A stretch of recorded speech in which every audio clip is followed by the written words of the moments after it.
Good day everyone! So in this video, i-demonstrate natin itong 5. So first, retrieve all primary products from the database and organize them based on size. So ito yung table natin. Punta tayo sa front product. As you can see guys, hindi organized yung size ng mga products natin. So shuffle siya. Now punta tayo sa SQL. Ilagay natin yung query na gagamitin natin. So, add lang tayo ng semicolon. Then, remove natin yung parenthesis and yung from. Then, ilagay natin yung mga column name na proname and per size. Then, from. Then, order by per size. So, ayan, i-go natin. As you can see guys, naka-organize na siya. Yung sorting niya is from large, single order, then small. Then next, obtain product set to expire in August from the product table. So, ipunta tayo sa product table.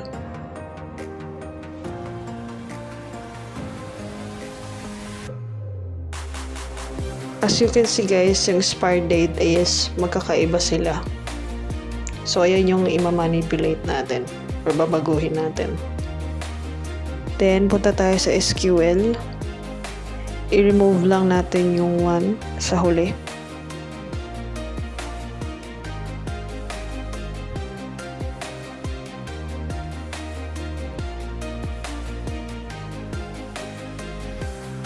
Then, add month.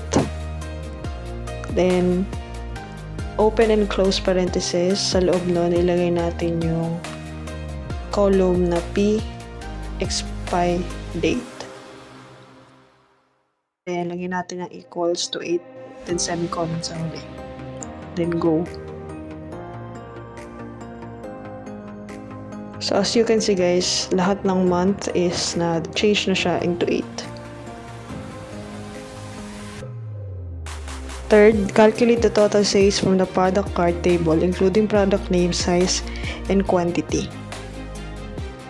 So, punta lang tayo sa product card table natin. So, ang gagawin natin is, ito total natin yung product quantities, each product.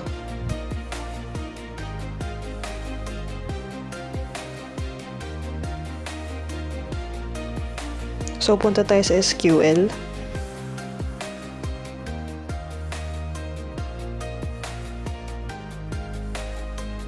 Move lang natin yung where 1. Then, add semicolon. So, guys, yung ginagawa ko lang pag-remove is shortcut ko lang yun.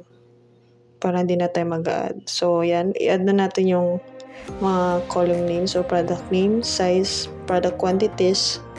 Then, add sum. Close and open parenthesis total. Then, add tayo ng as. Then, overall total sales.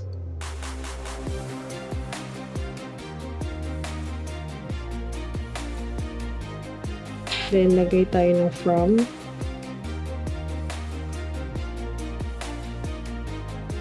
Then, add lang tayo ng group by.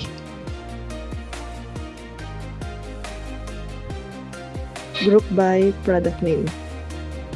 Then, i-go natin to. As you can see guys, na-total natin lahat ng product quantities, each product.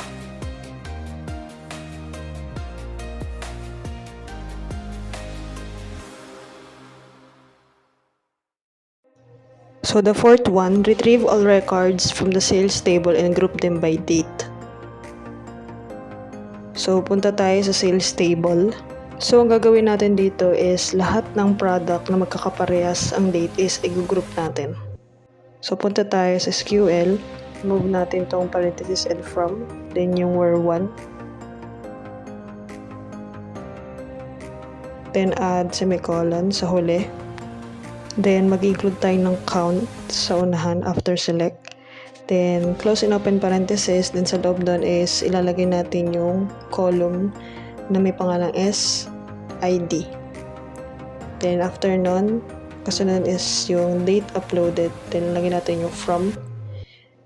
Then, group by, date uploaded. Then, go.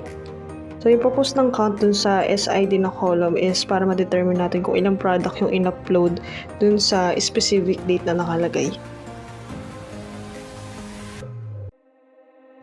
So, lastly, determine the number of entries in the product cart table. So, punta tayo sa product cart table. So, dito, i-determine lang natin kung ilan yung mga product na nakalagay dito or yung entries. So, punta tayo sa SQL. Then, as is, remove lang tayo. Then, add semicolon. Then, sa unahan, after select, add tayo ng count. Then, close and open parenthesis. Then, yung parenthesis nasa loob. Then, include tayo ng total entries. Then, from. Then, go. So, as you can see guys, accurate yung nakalagay na total entries.